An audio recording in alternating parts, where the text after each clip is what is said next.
to place the pumpkins around the trail for you," she offered. 7:30? "That's grand, Daisy. You know me, I'll be up long before then." Daisy shivered against the night chill as she crossed the cobbled farmyard to her studio and hurried inside, straight through to her living space, if you could call it that. Situated at one end of the long, low building, there was only room enough for a bed, an armchair, a cupboard, and a tiny kitchenette with a small shower room attached. Previous artists in residence had only used the studio as somewhere to work, display, and sell. Nobody had actually lived there before. But since the only place Daisy could call home when Jean offered the residency to her last spring was a dilapidated caravan on a local farm, Daisy had been happy to spruce it up. 7 months on, she was perfectly content in her cosy little den. It was yet another temporary living arrangement, but then Daisy's whole life had been defined by temporary arrangements. Fox Farm was a particularly nice one. Daisy wasn't one to lie in.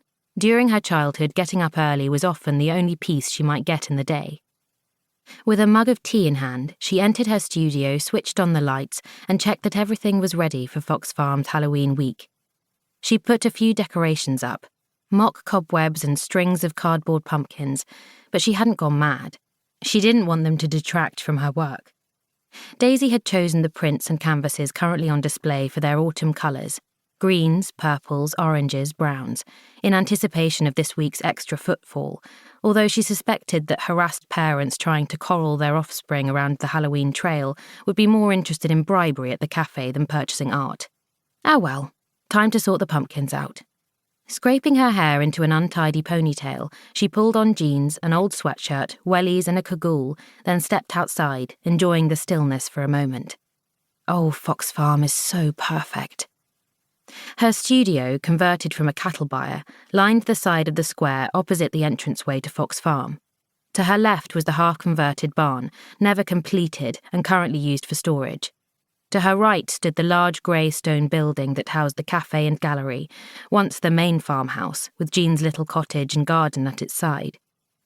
Jean's was the original farmhouse, dating back to the late 1700s, around the same time Daisy's cattle byre was built. The larger farmhouse had been built later, in the mid-1800s, as the farm prospered. All the buildings were of wonderful old Yorkshire stone, their history steeped into their frontages. It's such a shame that Jean changes her studio artist every year. Only 5 months left for me. What I'd give to stay. Still, I'm a part of it for now, and that's all that matters.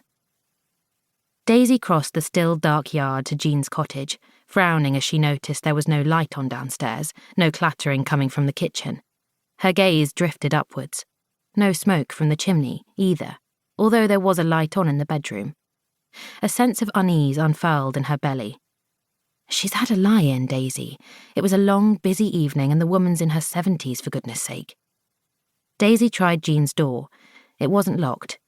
Typical Jean, old country ways. She stepped into the familiar kitchen with its pinewood table and dresser, cream walls and pleasant clutter, dominated by the large cooking range. Daisy had enjoyed many mugs of strong tea sitting in this kitchen these past few months, chatting with Jean. But there was no sign of morning activity.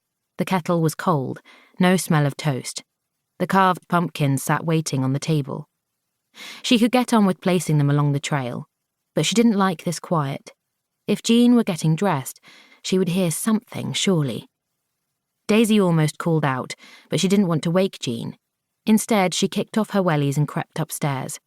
If Jean was still asleep, Daisy would creep right back down again and feel awful for intruding, but her gut demanded that she should check.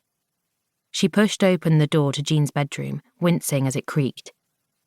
Jean was in her armchair, fully clothed, slumped and unresponsive. Daisy rushed to her side. Jean! Jean didn't seem to be unconscious, but she didn't seem to see Daisy either. Her face looked lopsided. Oh no, please no. Grabbing the phone from Jean's bedside, Daisy dialed with shaking fingers. Ambulance, please. I think someone's had a stroke. Chapter 2. Daisy gripped Jean's hand. The downside of being so far out in the countryside meant the paramedics would take some time. Fox Farm was only a mile from the nearest village, Winterbridge, but the nearest ambulance station was much further. Daisy's mind raced.